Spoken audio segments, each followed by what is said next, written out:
بسم اللہ الرحمن الرحیم۔ جلاس کے منہ سے ایک ایسی بات نکلی جس نے اس کم سن مومن کے ہوش اڑا دیے۔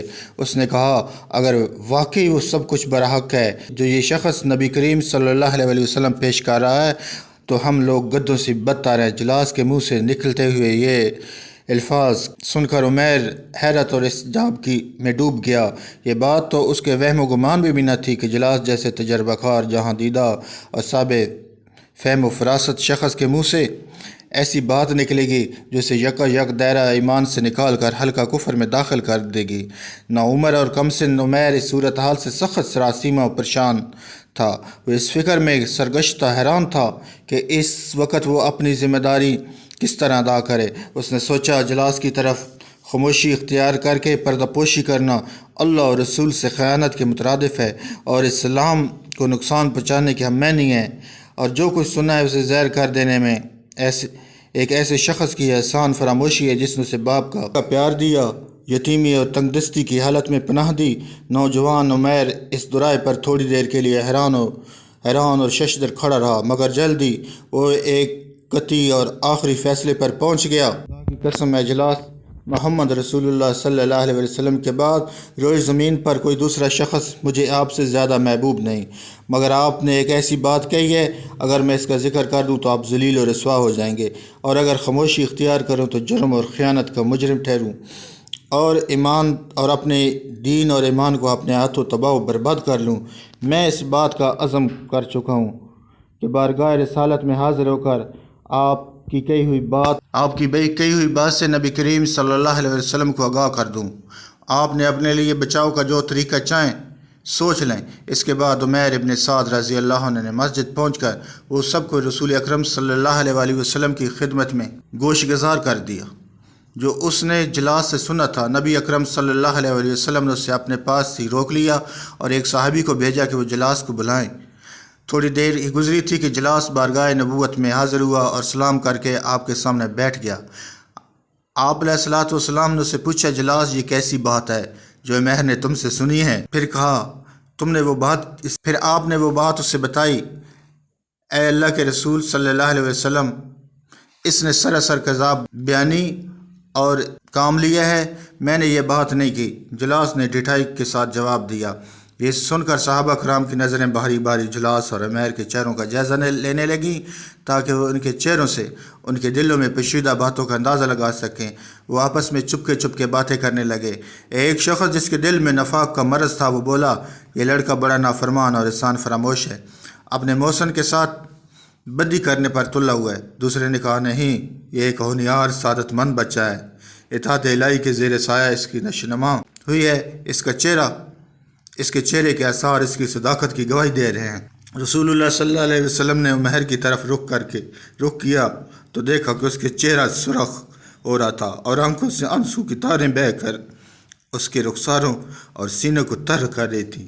وہ کہہ رہا تھا، اے اللہ، اپنے نبی پر میرے بیان کی تصدیق نازل فرما دے۔ رسول اللہ صلی اللہ علیہ وسلم نے عمیر کی طرف رخ کیا تو دیکھا کہ اس کا چہرہ سرخ ہو رہا ہے اور آنکھوں سے آنسو کی دھاریں بہہ کر اس کے رخساروں اور سینے کو تر کر رہی ہیں۔ وہ کہہ رہا تھا، اے اللہ، اپنے نبی پر میرے بیان کی تصدیق فرما دے۔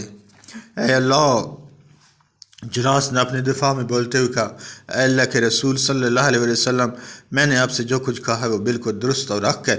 آپ چاہیں تو ہم دونوں سے حلف لے لیں، اور میں خدا کی قسم کھا کر کہتا ہوں میں نے وہ بات نہیں کی جو عمیر نے آپ سے بیان کی۔ جیسے ہی وہ قسم سے فارغ ہوا، لوگوں کی نگاہیں اس کی طرف سے ہٹ کر عمیر کی طرف منتقل ہوئیں۔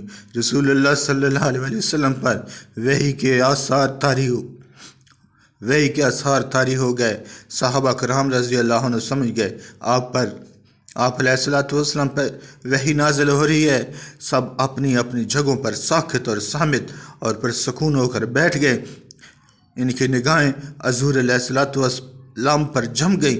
اس وقت جلاس کے چہرے پر خوف کے سائے پھیلتے جا رہے تھے اور عمیر کے اوپر اطمینان اور انتظار کی ملی جلی کیفیت طاری تھی۔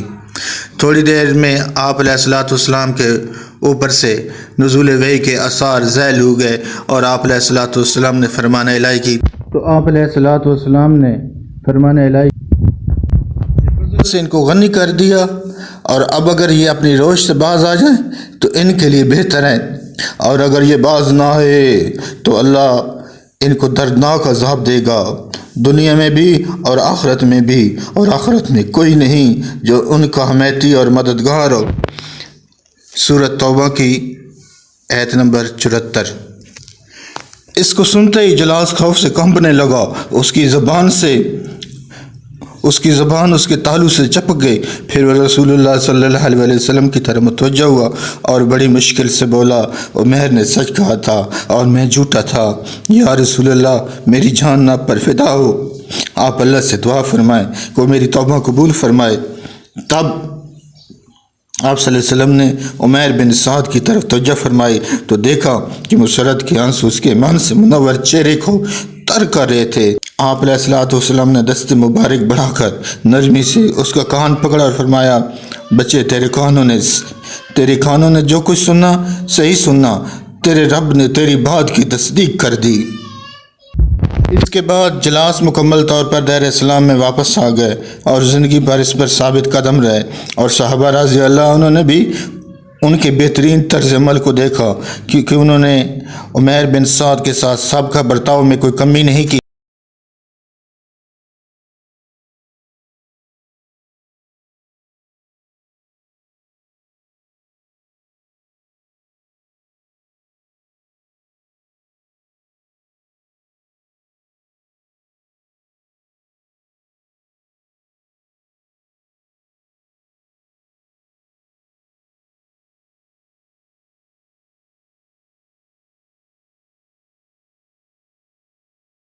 پیش آتے رہے، جب بھی ان کے سامنے عمیر کا ذکر چھڑتا تو کہتے، اللہ تعالیٰ اسے جزائے خیر عطا فرمائے، اس نے مجھے کفر سے نجات دلائی اور میری گردن کو جہنم کے عذاب سے چھڑا لیا۔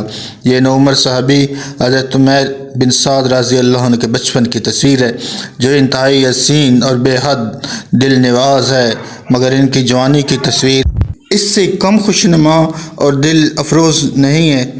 تو اس عظیم صحابی رسول حضرت عمیر بن سعد رضی اللہ عنہ کی زندگی کی بقیہ واقعات اگلی قسط میں پیش کریں گے۔